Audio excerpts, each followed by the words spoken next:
The genuine bro moment that might just end up changing Call of Duty forever. Or ending it.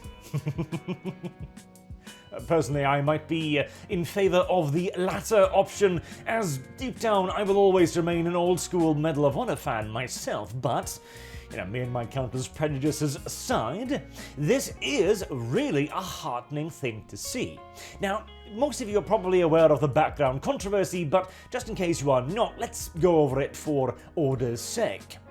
Call of Duty removes Nickmercs skin following streamers' anti-LGBTQ tweets.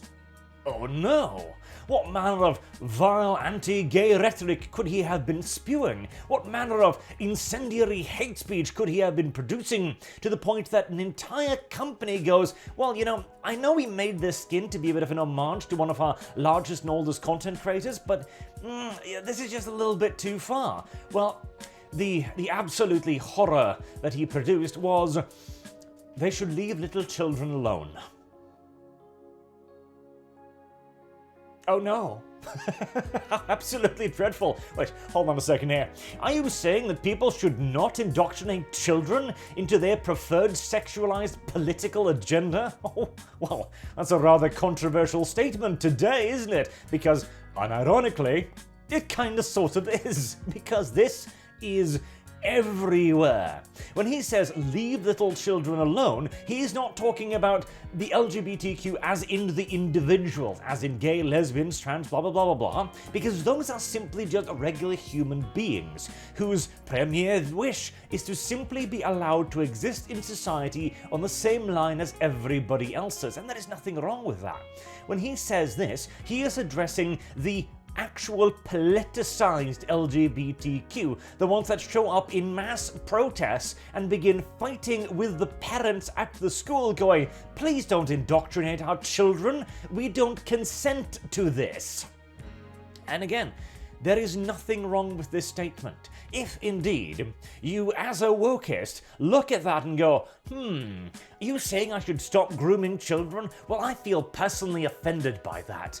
It is probably time to take a long, hard look in the mirror and ask yourself some tough questions about whether or not you should be allowed to hang out around kids any longer.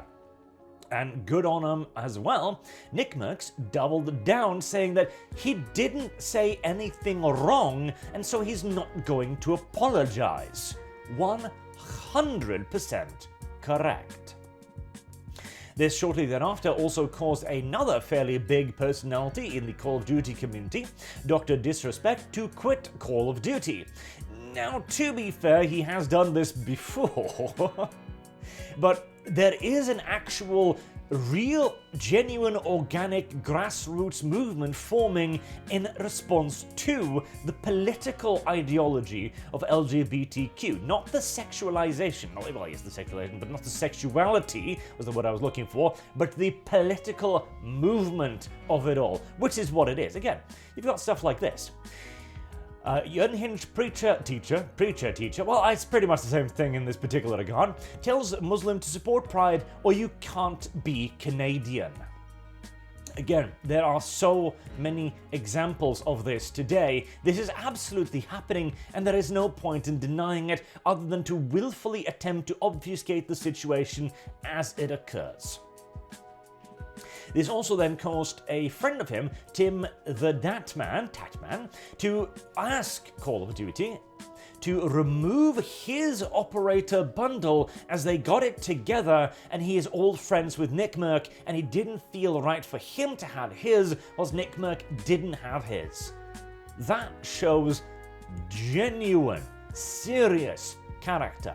To stand with your friend in the face of the cancel culture mob, to give up on a source of income of your own, and to cut ties with a massive company like Activision who has given you an in-game representation of your persona. Now again, to be fair here, full context, both of these people are certainly financially stable, neither is going to starve over any of this nonsense, but that doesn't matter. This is a principled stance, saying, no, this is bullshit, and if you're gonna kick him, you're gonna have to kick me as well. Which has created a rather remarkable bit of backlash, as of course the wokies are suddenly very, very interested in Call of Duty. Oh my, suddenly the soy-drinking elites are very interested in this Dude Bro video game. Oh, you can't cancel Call of Duty? What will the multi-billion-dollar corporation ever do? This Call of Groomers boycott is silly, it's pathetic, even more so than the Bud Light or the Target boycotts. Oh, you mean those incredibly successful boycotts that are causing Bud Lights to lose billions and Targets to shed 10% of their sales? Those pathetic boycotts? And again, once articles like these are starting to be written, you know for an absolute fact that they are indeed getting to be very, very afraid. As you can also see on Call of Duty's announcements now. Oh hey look, we've got a stadium map. Aren't you all excited? Leave children alone, leave children alone, leave children alone, etc, etc, etc. Activision Blizzard has managed to get themselves an actual, real, genuine consumer revolt on their hands. That, in addition to the fact that their games have hardly been quality, shall we say, as of late, means that this is not a very good time to be picking a fight.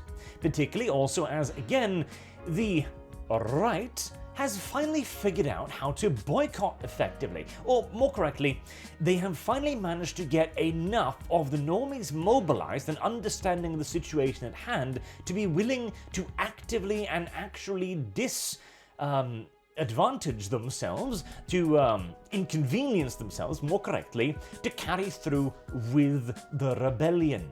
They are now willing to go, no, I am not actually going to play Call of Duty anymore. I'm not going to support the company. I'm not going to buy their DLC. I'm not going to look into their next Battle Pass, number 562, because they are no longer a company I am willing to support.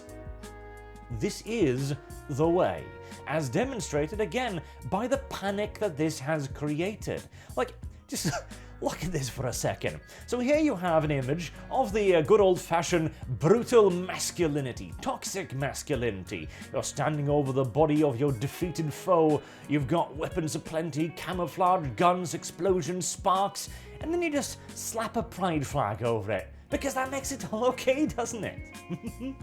This is the very self-same rainbow capitalism that they've been railing against for years. Only slightly, mind you. Like a tsundere going, oh, we don't appreciate you catering to us at every turn. We're still anti-capitalist. But the moment the company goes, maybe our bottom line is more important, they start screaming, they start crying, as they realize that their privileged positions of power are probably not long for this world. And it is a glorious thing to see.